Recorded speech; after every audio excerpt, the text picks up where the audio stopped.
Welcome to another OU Insider Under the Visor Sooners podcast powered by Riverwind Casino. My name is Brandon Drum here with Parker Thune. And it's recruiting. We've got, I just got off the phone, Parker, and tell you, I just got off the phone with a very, very, very big conversation. We're not going to dive exclusively into all of that on here, but we're going to dive some of it. Give you all a little bit of nibbles here. But we've got Bowe Bentley talk. We got Jaden O'Neal talk. We got tight end talk that we're going to discuss on here. Running back. There's some running back news that we're going to discuss on here. Lots of 2026 recruiting right here. The best podcast for that, OU Insider Under the Visor Sooners podcast. But first, we want to thank our sponsors. Parker, take it away. And that starts with Riverwind Casino, our presenting sponsor here on the Under the Visor podcast. Riverwind Casino has been OKC's premier gaming destination for nearly 2 decades. Almost 3,000 electronic games, table games, bars, and dining options, plus the best live music in the metro. It's no surprise that Riverwind is always a good time. Also want to shout out the good folks at Jana King, a proud partner of OU Athletics, and the greatest team to ever clean, delivering spotless results and solutions from stadiums to any size business across the country. Find the solution that's right for you by checking them out at janiking.com. That's JANIKING.com. A word from Mando. You've probably heard us talk about Mando before if you listen to this podcast with any degree of regularity. Mando whole body deodorant is safe to use anywhere on your body. Use your imagination here. Literally anywhere. It was created by a doctor who saw how commonly body odor was being misdiagnosed and mistreated. It's clinically proven to block odor all day and control it for up to 72 hours. Proven to control odor better than a shower with soap alone. It's baking soda free. It's paraben free. You can get it in a variety of fresh scents like bourbon leather, clover woods, Mount Fuji, or Pro Sport. And it's not just about the whole body deodorant. It is, but you can get it in several different forms, including the solid stick deodorant, the cream tube deodorant, as well as 2 free products of your choice, like the mini body wash and the deodorant wipes that Mando offers as well. When you purchase Mando's starter pack, which is a great way to kick off your experience if you're a new customer, as a special offer for our listeners, new customers are going to get $5 off a starter pack with our exclusive code. That equates to over 40% off your starter pack when you use code INSIDER at shopmando.com, shopmando.com. Please support our show. Tell them we sent you.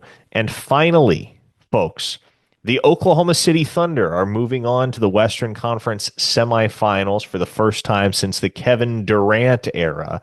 And so if you want to turn your knowledge about the Thunder and the ability to prognosticate what happens in their next contest into real-world winnings, tap in with Prize Picks. It's the best place to turn your knowledge into cash. With millions of members, Prize Picks has made daily fantasy sports accessible to all. Cash in on the basketball playoffs with Prize Picks. Whether it's points, rebounds, assists, take your pick of more or less on as little as 2 players for your shot to win up to 2,000 times your cash today. Join millions of users and sign up.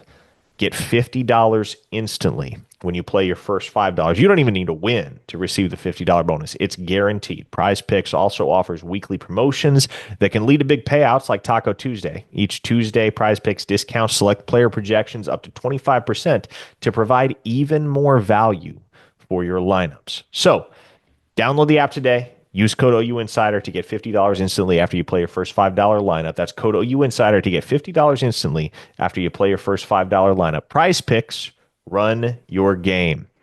All right, Brandon, we got news on the Bowe Bentley front. And I would venture to say that this is the biggest storyline pertaining to OU recruiting right now.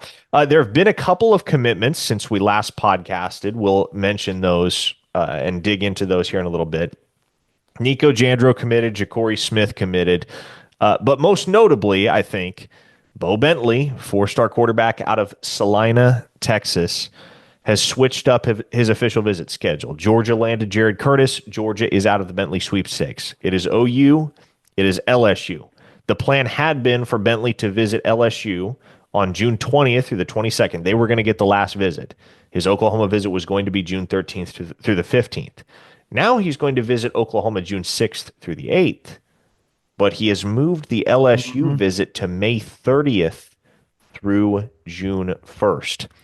So, Brandon, obviously, there's a lot to unpack here regarding this whole situation, and this conversation isn't going anywhere. It's going to be top of mind for pretty much every single Sooner recruiting fanatic over the next 3 weeks. But if what you were concerned about was LSU getting the last shot at Bentley, well, now it's Oklahoma that's getting the last shot. Yeah. So that sets up well if you think that matters this time of year.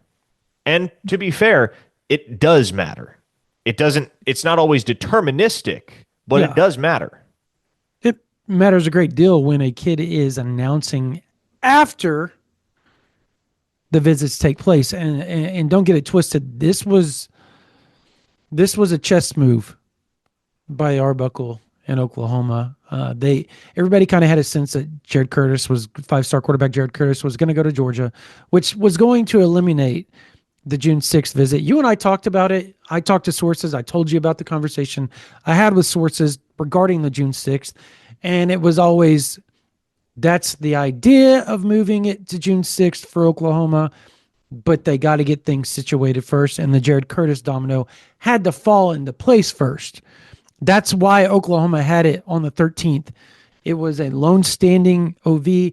That OV was never going to take place on the 13th. It just wasn't. That's not how that was going to play out. That's not what Oklahoma wanted it to play out. They were waiting. Now, I guess if Curtis would have went to Oregon, yeah, then everything would have lined up and stayed true. But the way that things were falling into place, it felt like it just wasn't going to happen. And that opened up the June 6th for Oklahoma to be able to move in. The interesting thing is, I thought the interesting move was moving LSU from the 6th to the 30th. Now, I thought that was interesting. But Bowe Bentley's been wanting to get away. He's been wanting to get this thing over with.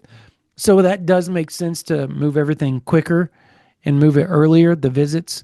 That way he can do whatever he has to do to make the decision and have it done. And I mean, I think for both sides, it's good because LSU obviously needs a quarterback. And for Oklahoma and Jaden O'Neal,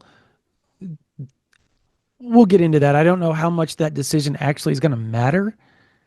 And y'all hear me say that, and I know your ears perk up. Like, what? Why wouldn't it matter? It's gonna matter, but we don't know. With what we were told tonight, we don't know if that. We still have to do some more digging with sources, I guess. Parker is what I'm saying, and on the O'Neal side of things, but it seems like things are moving better there with Jaden O'Neal as well. So if Oklahoma, if Ben Arbuckle can somehow pull off, because they're going to need both those quarterbacks, if he can somehow pull that off, Parker, oh my, oh my. And right now, you got to feel good about Oklahoma, right? Like you went and saw Bowe Bentley. You have to feel good about Oklahoma now with the move in the OVs, right? No doubt. I mean, you feel better than you did with LSU getting the last visit. And I'll say this, Brandon. I went and saw Bentley Friday afternoon Mm-hmm. in Salina. He made it very clear that he's going to take both visits. And so that might have been more of a negative thing if you're hearing that on Friday, knowing Mm-hmm. that, okay, Oklahoma's going to get the first shot, but there's no chance they convince him not to take the LSU visit, right? Now you hear it very differently.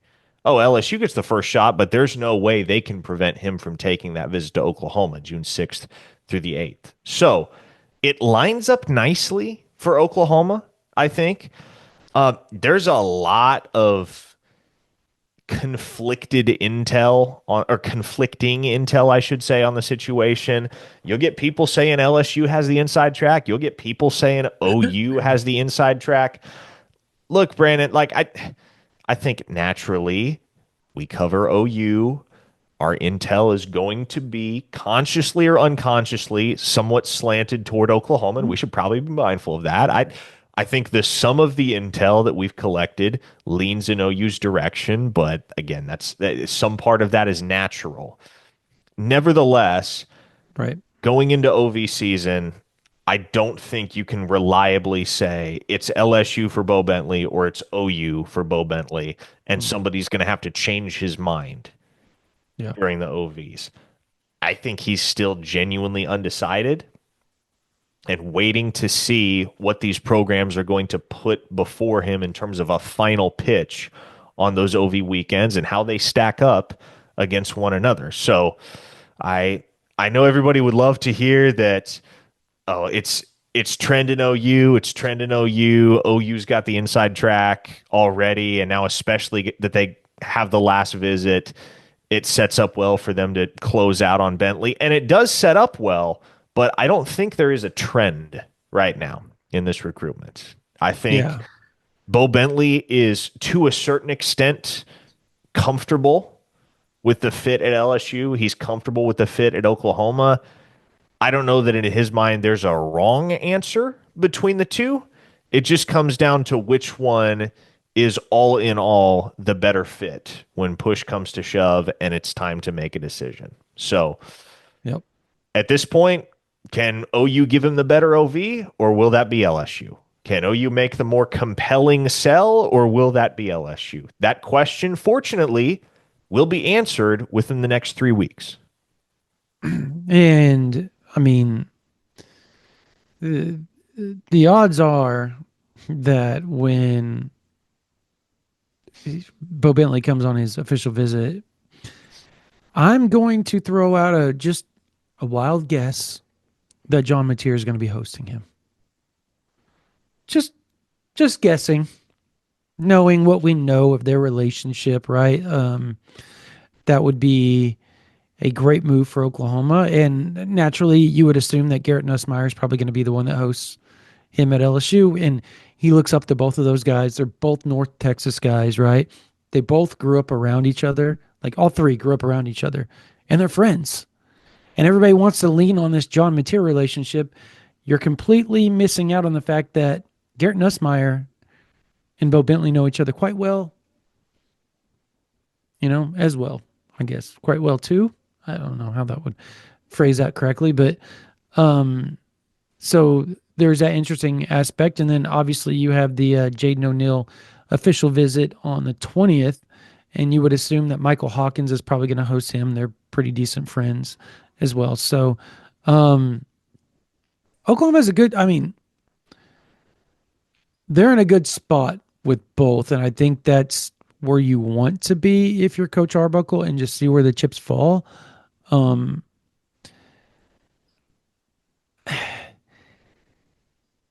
but we're gonna get asked this question. You heard the conversation I was just on. Just truth be told, do you feel better? And I'll give my answer here in just a minute and know what I know from the Mustang side of everything here pretty quick. Um, do you feel better about Oklahoma's chances after what you heard? We keep getting both quarterbacks. I still think it's a long shot. Agreed. I still think it's a real long shot. I Yeah. think in a dreamland scenario, in an ideal world, you'd love to think there is some realm where Bo Bentley and Jaden O'Neal can coexist in OU's class.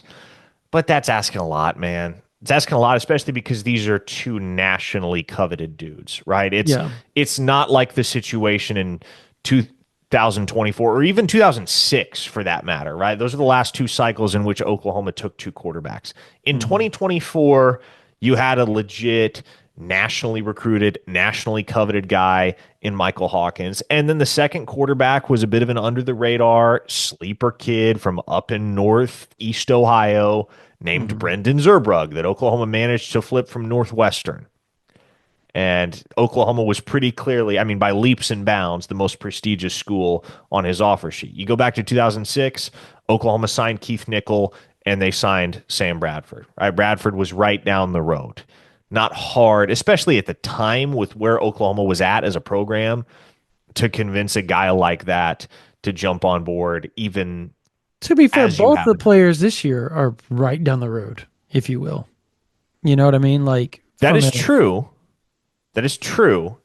But Geography mattered a lot more back then, That is 2 decades that ago is than it does true. now. That Like is that, very true. yeah. Geography, I'm not convinced geography has ever mattered less in recruiting than it does Very right now. true. So Very true. I you'd love to believe OU can make this work. And if Ben Arbuckle can somehow make it work, Goodness gracious. yeah, go ahead, hand him a lifetime Can contract because that is the sell of the century. can But can we dive into the why it's like everybody wants to talk about it doesn't make sense to take two quarterbacks or both quarterbacks to be in the class, but we've never really dove into why it makes sense. And from a pure roster building standpoint, 100% from a roster, from an offensive standpoint, everybody wants to go, oh, well, you hear the people. I don't say this. I'm just going to be, because I think Jaden O'Neal is a very underrated mobile quarterback. He's a passer first, runner second, but he can run. Anybody that doesn't think he can, and I'll tell you this is what I do know. After the showcase that he put on with the 5 universities that were up there, and they were legit 5 amazing schools, right? Very prestigious programs. And talking to the staffs that were there, and every one of those staffers were like, he moves so much better than what you think he can move. He is a very underrated mobile quarterback. But the thing is he looks so big in a uniform and he plays so strong in the pocket that you don't perceive Jaden O'Neal as this guy that's going to break out and run. But he took his own read, and they did this on purpose when they were doing team stuff. And I kid you not, Parker, you've seen him run, so you know what I'm talking about. He swallows the yardage up. Like it took 2 steps, and he carved up like 6 yards. he's a In long 2 strider. strides. Long strider. Like very Vince Young-esque as far as like how he runs, as far as, and I'm not saying he runs as good as Vince Young. That's stupid. But how just the style. So like just a long strider. Because Vince Young was a long strider. He wasn't somebody that was juking a bunch of people out. He was very, Yeah, very he quick wasn't with his twitchy feet. fast. Yeah, he wasn't twitchy fast. And so that's what you get with Jaden. Like, and he's a big, strong guy, so he's going to be able to take the hits the way that Vince Young did. Like, I think he's going to be a 225, 230-pound kid when it's all said and done and be able to move the way that he does. That fits Arbuckle's system. I don't care what anybody says. He fits Arbuckle's system. Now, he doesn't look physically like a John Mateer or a Bowe Bentley. They're built differently, but in the same sense, Bowe Bentley and Jaden O'Neal are very similar in height and weight. They just look differently in a uniform, and that's kind of where people's biases come from there. But I will say this: I think that, like you said, in the perfect world, you could get both. But from a roster standpoint, you need both. You do. You need both because Jet New's brother just committed to Oklahoma State. Where was Jet New committed to before he flipped to Oklahoma? Oh boy. Oklahoma State. So Okay. what are we thinking here? Oh, come on now. Like, this is a transfer portal world. Like, we're not stupid and naive to not think there's a possibility that could happen down the road, right? I mean, these days there's a possibility that anyone Correct. and So, everyone on the I'm roster throwing out transfers. possibilities. Like, I'm not saying that's going to happen. but yeah, no, you're right, and the point remains. Like, you cannot count Even on. Neubauer, Well, yeah, because like Gonzalez, same thing, right? Use it for a bump. look, it is to Oklahoma's advantage to push for 2 quarterbacks in the class because if you can get 2 good ones, if you can get two of them that are worth the take, then you probably don't have to go back to the portal next Correct. offseason to Who's go better? get a quarterback. And who's going to be better fit long term as your second and third string guy moving forward in 2026? Because both John Mateer and Michael Hawkins aren't coming back. One or the other is coming back. So you're losing one of those. Like, I think we can we can say that, right? If Mateer comes back, the odds Hawkins stays, you think that's within the realm of possibility? Sure, he could stay. Do you think he will? What do you think the odds are for that, Parker? You know him better than I do, and everybody. The odds of them staying if John Mateer returns aren't very good. No, it's same thing as it was this last offseason with Arnold Exactly. and Hawkins. It's one or the other. It'll be one or the Correct. other. So you got that. Now you're down to one quarterback and whoever they get, one of the two quarterbacks in 2026. Now, if you get both of those, you're going to want to have that in the SEC. You would rather have let's say Mateer goes to the league. You would rather have Michael Hawkins, Jaden O'Neal, Bowe Bentley as your 1, 2, 3, right? Like that's what you would rather have than and it's nothing against Whit Neubauer. No offense, but I'm going to sit here and say that talent wise, those two top 250 kids are probably better quarterbacks.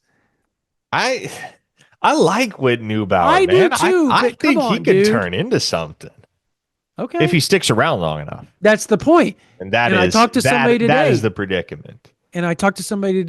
that specifically said, wouldn't shock anybody around the Switzer Center if he pulled a Gonzalez and said, but he did it obviously after the season. We all expected Gonzalez to do it after the season, not in spring, which shocked us, but also proved our point that the quarterback room is so volatile right now Yep. that you have to have two because you could end up with just one quarterback and have to go grab a bunch of the portal. That would not be good. So that's the whole point. That's why you want to take two in this class if you're Ben Arbuckle. And that's why he's pushing so hard for those that don't quite understand it. Yeah. Well, I mean, think about what we were all thinking last year, given what we had heard from the horse's mouth or the horse's mouths in this case, and just of what we knew with the three individual situations. You felt like you had three guys in Jackson Arnold, Michael Hawkins, and Brendan Zerbrug that were going to be around for the long haul at Oklahoma that weren't going anywhere. Here we are a year later, one of them's back. And that's just the nature of the beast in college football. Yep. So if you can take two quarterbacks of Jaden O'Neal and Bowe Bentley's caliber, respectively, you do it. Again, I don't know that that's necessarily realistic, but it is noble to try. It's more realistic now than it was, though. Correct? After we Sure. Sure, I'll concede we'll put it like that. We'll have more on that on OU Insider. I will say this: Oklahoma did an in-home with the O'Neals today, and I'll read the quote.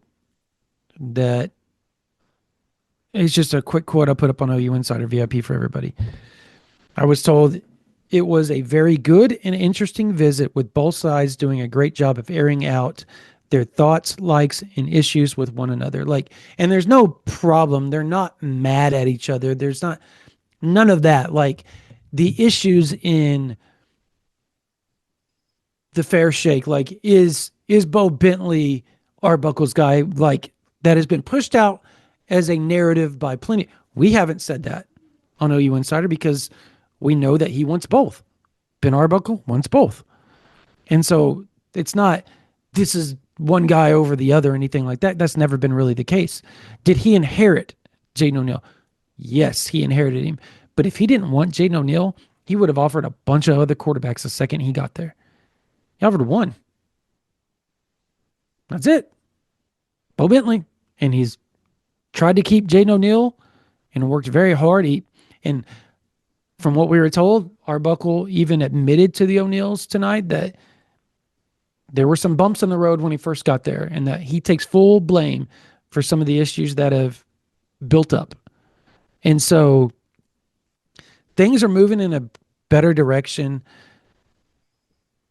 Oklahoma sent the house. They sent Emmett Jones. They sent Todd Bates, Joe John Finley, Ben Arbuckle. All did the in-home tonight with them. So that was a big deal. And you don't send 4 coaches, mind you, if that in-home is not important, Parker. Mm-hmm. That's how bad they want Jaden O'Neal. Just so everybody understands that. Like, that's how bad they want him. So, and we'll have more. I'll have more on this for everybody because there's a lot of really good intel that we were told tonight. And we're working on more intel for you guys for this instance. And Parker has all the Bowe Bentley stuff. I'll have the Jaden O'Neal stuff on OU Insider. It's where you got to be. You broke, on another note, you broke some news tonight.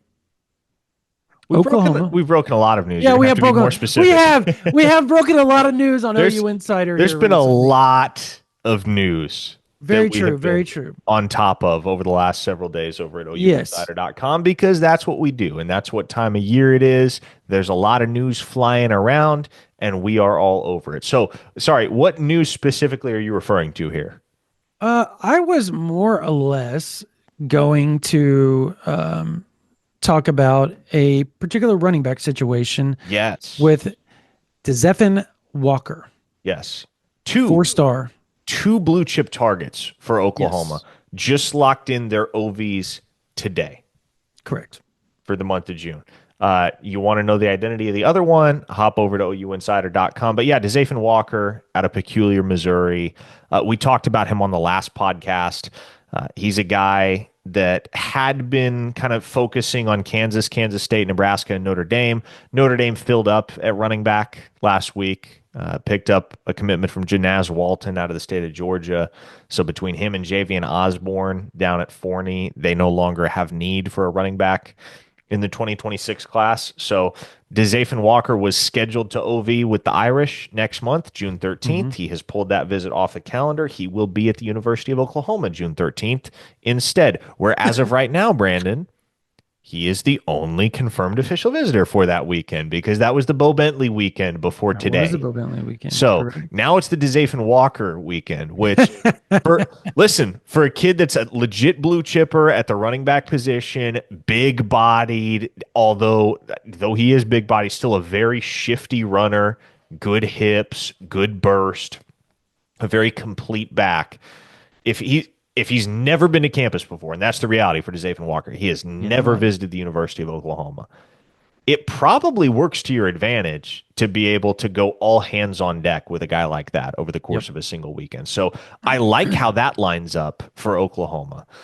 Now, they're contending mainly with Nebraska here, is the sense I get. He's already OV'd to Kansas in early April. He's going to OV to Kansas State on the 6th through the 8th of June.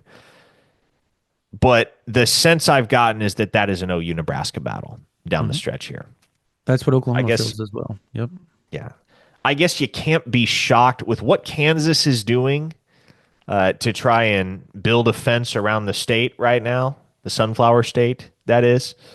I guess you can't be shocked if they just decide we got to have Walker and they make the requisite concessions, right? But for now, I'm pretty comfortable asserting that that's going to be either Oklahoma or Nebraska. And Nebraska has a lot of baked in advantages here because Oklahoma just offered Walker 2 weeks ago. So this is pretty fresh, but he does have a lot of respect for everything Oklahoma is as a program, DeMarco Murray as a running backs coach. And so we'll see where this one goes, Brandon. You're flying blind right now, right? Kind of a shot in the dark with Walker because he's never visited. You have no idea how this is going to go. But I think they go into official visits no worse than second for Walker. And hey, if you finish second, that's worth something in this day and age, right? Because finishing second is more significant than it ever has been before because of the highly fluid nature of roster construction across the country. So good spot to be in if you're Oklahoma. Hey, 2 commits since we last recorded the podcast. I mentioned it off the top, but let's dive into those a little bit. Nico Jandro's on board for Oklahoma. Have we not potted since then? No, I don't think we have. He committed last Tuesday. Oh, we did the live on Monday. I forgot. No, but we potted after that, right? Like on Thursday, right? No? Did we? Pretty positive. Anyway, maybe we did talk about the Jandro recruitment. We did, but... No, we did. Yeah, we talked about Jandro. The one we haven't talked about is Ja'Cory Smith. There you go. Correct. Ja'Cory Smith, the blue chip linebacker out of the state of Arkansas. 2 straight classes now, Brandon, that Oklahoma has dipped into the natural state, which is not something they'd done since the class of 2019 with Stacey Wilkins. So correct. That state may yield additional returns here for Oklahoma in the Well, next month or so, looking at Matthew Nelson and Braxton Lindsey most specifically, but they are back in Arkansas with the addition of Ja'Cory Smith, which kind of came out of nowhere. Marion Robinson last year, Marcus Wimberly, they've been diving into the natural state more and more since Brent Venables has arrived, or at least trying to, at least. Braxton Lindsey is another one that Oklahoma is working feverishly to try to get in the 2026 class at linebacker. And Ja'Cory Smith is one of the, you talked about the many breaking news things. And we broke that news essentially the night before it took place, told everybody, hey, something's brewing there with Ja'Cory Smith, kind of out of the blue, like you said. And um, that it was interesting in the sense that it felt like Kansas State, Nebraska were making pushes there. Arkansas naturally was making a push there, but Oklahoma and Nate Dreiling did a really good job the week before when they did their in-home slash school visit with him and really laid out the groundwork. And I think and the weird part is seeing Nico Jandro commit, knowing that Bowe Jandro is probably right around the corner, has allowed Oklahoma to essentially, because they're probably taking 3 or 4 linebackers in this class, like Dude, give or this take. backer class Could is be going to be legit. killer. It's going to be really good. It's going to be a killer linebacker class because this could go a 2022 all over variety of again. different Yep. ways, and all Yep. of them are fantastic. Like, you think about this. You can I don't know if you can Sharpie Bowe Jandro into the class with the world we live in nowadays, but you can Mhm. pencil Bowe Jandro into the Mhm. class. It's him, it's Ja'Cory Smith. Oklahoma leads for Braxton Lindsey, as far as I'm concerned. They lead for Ben Wenzel Yep. out of the state of Wisconsin, hmm a kid that you and I and Greg Smith all entered future casts in concert last week, coming out of his unofficial visit. OU's a 3 great Caucasian spot there. persuasion linebackers, by the way. Very Brent Venables esque. Wait, no. Lindsey and Jandro aren't. Oh my gosh. Why do I always think that they're half, though, right? I Correct? mean, yeah, they're partial. Okay. Yes, Partial. Yeah. Partial, I yes. guess. Why do I always think Braxton, every time I think Braxton Lindsay's Caucasian, I don't know why I think that, and I know he's not. I do that Um, every time. Anyways, go ahead. You ruined my joke. My joke's ruined now. I'm sorry. I'm sorry for undermining the humor there, but Dang it. accuracy is the paramount quality of media Yes, writing it and is. It is. podcasting. Yes, So it is. you got feel like you got Bowe Jandro. You know you got Ja'Cory Smith. That's 2, right? That's 2 spots. Mhm. You lead for Braxton Lindsey. You lead for Ben Wenzel. Oklahoma's top 2 for Keenan Harris right now, the 4-star out of St. Louis, Missouri. No worse than second Yep. there. Oklahoma's top 2 for Quebec out of Carthage, Texas. Which is shocking, by the way. They've got a shot with Talanoa Ely. I mean, they're getting him on campus. That's the one in the group that I just feel like there's not much. It's USC, Oregon, Oklahoma. Those are the 3 Yeah. battling there. Yeah. And then you got Adam Balogun Ali, who's an Oklahoma native, although he lives in Florida these days. So there are a variety of different ways that you could fill out this linebacker class. I think the most likely outcome outside of Smith and Jandro would be Braxton Lindsey and Ben Wenzel. hmm But man, this is a Do you baller linebacker class for Nate Dreiling. If it comes to, and it doesn't have to come together exactly like that. That's the point. Regardless of how it comes together, this is a killer class of backers. It's insane. I guess let's say they get Wenzel, Jandro, Smith, and Lindsay. Okay. Let's say you get those 4. And let's say Ely or how do you pronounce the other kid's name? I don't want to butcher. I'll let you do it. Balogun Ali. Balogun Ali. Is that right? Yes. Balogun Ali. You get one of those 2. Um, or let's say one of the other 4, right? Decide they want to commit. Do you take the commit knowing the numbers crunch that you have? Mainly because you don't have to take a corner in this class. Like you don't have to. No, you really don't. Um, You could take from a corner and move it over to linebacker and fight for another day at corner. Could you not? you could. I Would you? mean, mm, I think right now with this crop of backers, and I love them all. Like, there's not a single backer amongst the group that we cited that I feel like, he's just kind of a ho hum dude at the next level. They are not. Nope. All these guys can provide a ton of value, and I'm especially high on Ben Wenzel. Man, he's the lowest ranked of the bunch. Ben Wenzel, to me, and I know people think highly of him in the Switzer Center. I am bullish on that kid because he just gets it. His style of play, man, highly instinctual. Who's he He's remind you got of? athleticism, great speed, can go sideline to sideline with the best of them. But the way that the way that he executes those run fits, man, the way that he fills those lanes, it's remarkable. I think there's a ton to like about that kid. So the fact that Oklahoma's trending in that recruitment, I think, if he commits and it's a 5.5 3-star guy, there are a lot of Oklahoma fans that are going to dismiss that as insignificant. And those people simply have not watched the tape because Ben Wenzel is an awesome football player. But I think you take, to answer your question, Brandon, in a roundabout sense, I think you take up to five.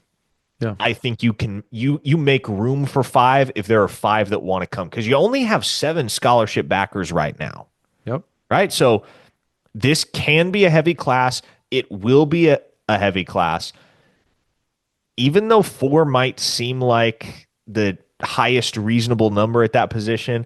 I think with the athletes that you have amongst the contingent that we mentioned, it would be perfectly understandable and right, in my opinion, Mhm. to make room for 5. Yeah. No, I think 2 inside, 2 outside. I think that's probably where they. I think that's the baseline of where they're at. And if you can take 1 or 2 more, you probably do it just because. And keep in mind that you're probably still going to take 1 or 2 transfers as well to be kind of come in and be kind of the leaders of a young core and do everything. Because I mean, I guess there's an opportunity of Kip Lewis coming back. I guess right, a chance. Yeah, I don't think that's something that you bank on You don't because bank of on how that at impressive all. he's been the last 2 Yeah, years. But yes, you acknowledge that there's a chance. there's a chance. The guy So that's gone for sure is Kendall Daniels. correct. And everybody else has a chance to come back. So you don't bank on it, but there's a chance. If you could somehow get like a second team all SEC performance out of Kip Lewis and still convince him to come back because he's a third or fourth rounder with a chance to move up, you do it and you throw as much money as you possibly and endorsements as you possibly can at him to make that work.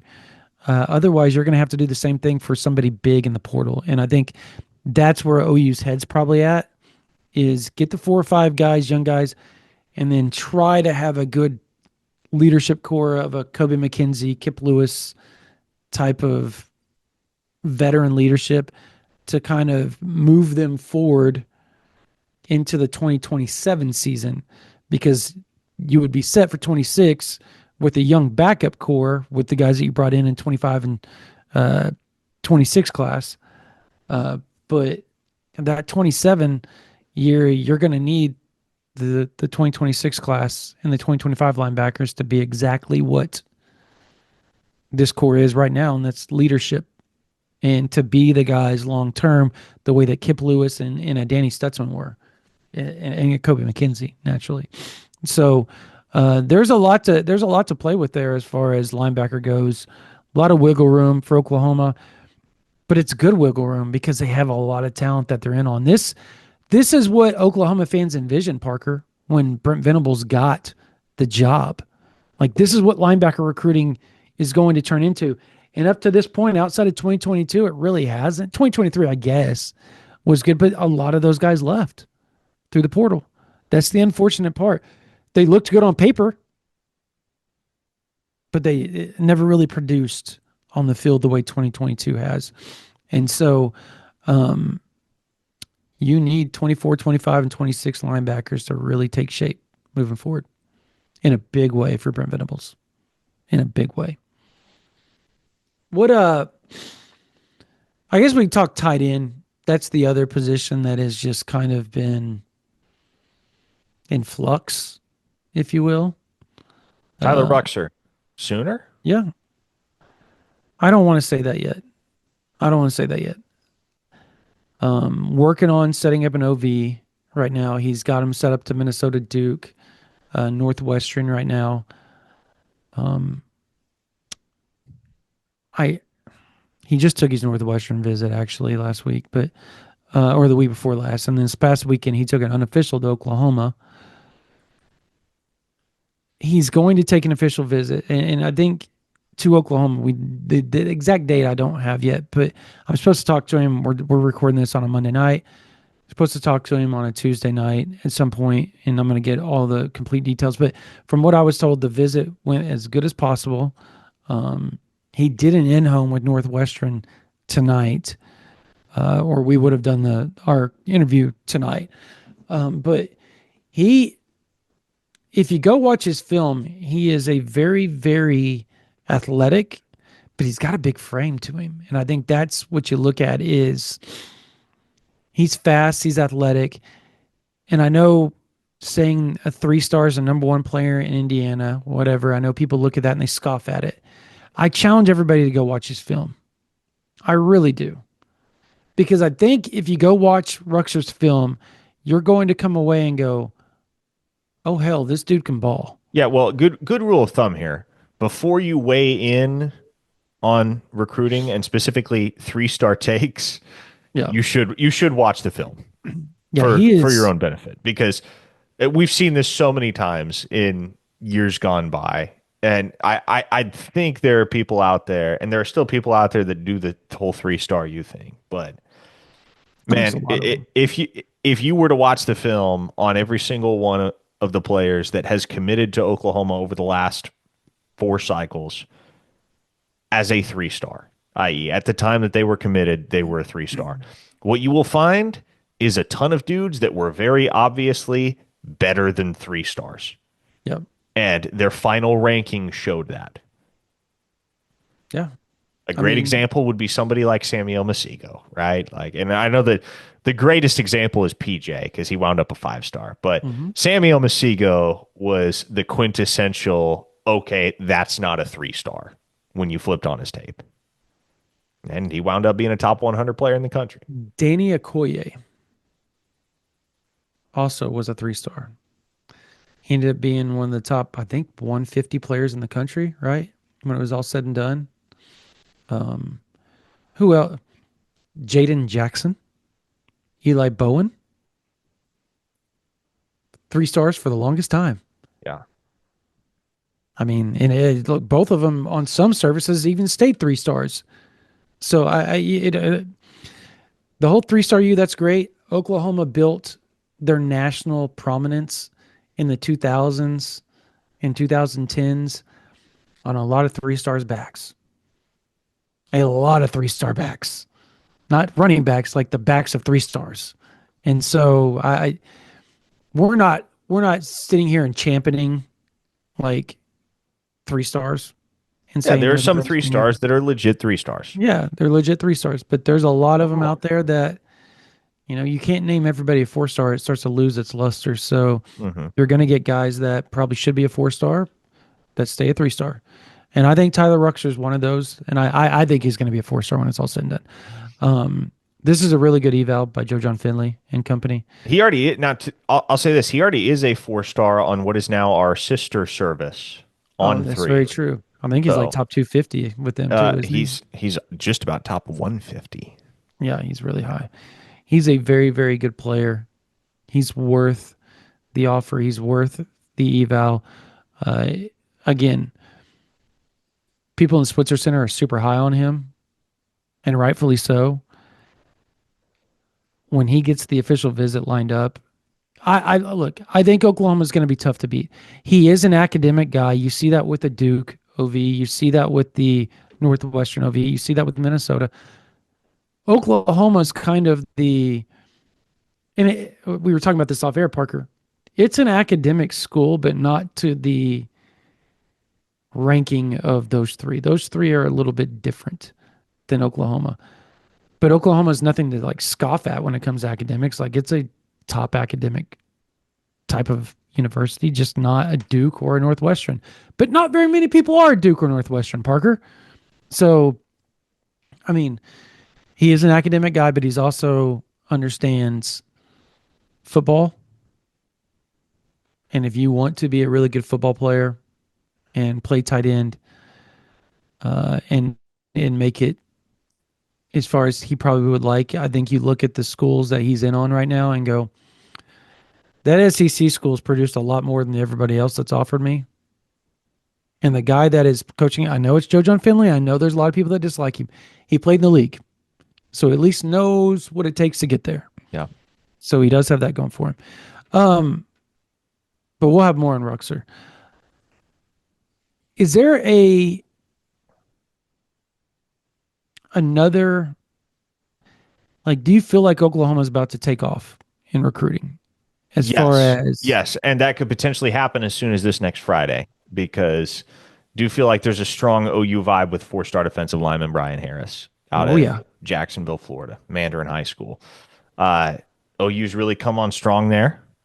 He's only visited once, but man, there are a lot of boxes that Oklahoma managed to check with Brian Harris, and they align nicely with who he is as a player and as a person. And it does feel like that one is trending in OU's favor as we approach the decision. So, look, you can't take anything for granted when the kid hasn't completely finalized the decision, and he hasn't. Brian Harris, last I checked with him a couple days ago, he said he was still weighing the options between his final two schools. He was down to two from his original five or final five. And I got the sense that that was Oklahoma and South Carolina, just reading between the lines with Mm-hmm. some of the things that he said. And it makes sense, right? South Carolina makes a lot of sense for a defensive lineman with what they've been able to do in recent years. And for Oklahoma, and again, just a very natural fit for everything that Brian Harris is and wants. So I feel pretty good about the Sooners. Haven't quite entered a future cast, but it's probably one that don't be shocked if you see one go in here in the next day or two as we get closer to a Yeah. decision there from Harris. Yeah. It feels like you're right. It does feel, and I think Oklahoma's starting to feel fairly confident there. But like, again, like I said the other day when we talked about it, feeling confident nowadays is kind of, you don't get, no, not very many people. And exactly what they told me is you can only feel as confident as you can possibly be knowing the situation with NIL because something can change snap of a finger. Somebody could throw something out there that you didn't see coming as far Mm. as money goes and monetarily speaking. So Oklahoma's confident. They feel like they've done a good job. And I was told, the funny thing is the guys that Oklahoma have been landing have chosen Oklahoma because they want to be Sooners. There's not a lot of major NIL talk with a lot of these guys just yet. That's been the biggest thing that a couple of sources like echoed to me is like, Mm-hmm. these guys want to be Sooners, like very much so. And the NIL talk, it always happens at the end when things start to signing and all that type. But I think fans would love to hear that. I mean, and it's probably refreshing, right? Yeah. So I just want to pass that along. I think that's pretty cool as well. Man, Um, we've covered a ton of ground on this yeah. podcast, and it is still only scratching the surface of all of the content that we've provided for members over the last week and a half at OUinsider.com as things have really started to heat up in advance of official visit season. So, folks, look, OUinsider.com, definitely the place to be right now for all things OU recruiting. If this is the stuff that you're just consumed by, that you get really, really into, especially this time of year, if you're deeply invested in what this football program is doing on the recruiting trail, there is no better place for intel. 25 on the front page. 25, by the way, between pinned and unpinned notes on recruiting that Parker and I have dropped in the last 5 days. 25. That's a lot of notes. And a lot of those notes have multiple recruits in them and updates in them. So whether it's 26, 27, 28 class, we have just been just throwing out. I'm hitting the road tomorrow, going to Tulsa, going to see, who am I going to see? I'm going to see Caden, 4-star, Rivals 100, 150, I believe. 2027 offensive lineman Caden Penny, right? Rivals potential 5-star offensive lineman Cooper Hackett out of Fort Gibson. Also going by Broken Arrow. We'll be seeing 2026 3-star defensive back offer Braden Presley. Who else am I going to see, Parker? I'm talking about most of the schools in Tulsa tomorrow. I will be by, seeing a lot. We'll have a bunch of notes updated on OU Insider VIP. Parker's got stuff that he's been out to see and talk to as well. I will be going down to DFW, see a couple of players as well this week. We probably have another 10 or 15 notes going to drop over the next 4 or 5 days for you guys a piece. So, yeah, OU Insider's where it's at. And we're going to have some team notes, off-season team notes, what to expect. I know they're not back. The players are at home. They're doing their own thing, whatever. But we've got some notes for what happened, post-spring workouts, all that type of stuff. We're going to have all that for you guys on OU Insider VIP. So it's $9.95 a month, $99.95 for the whole year. If you're a college student, .edu, email us, ouinsider@rivals.com. From your .edu, we will hook you up. We will hook you up with $11.95 for the whole year. We will send you a promo code. You put the promo code in, bam, you get OU Insider VIP for a whole year, 12 months, less than $1 a month. Same thing, active duty military. You have an active duty military account, emails from that active duty military account or the .edu email account to ouinsider@rivals.com. We'll send you a promo code, bam, $11.95 for the whole year.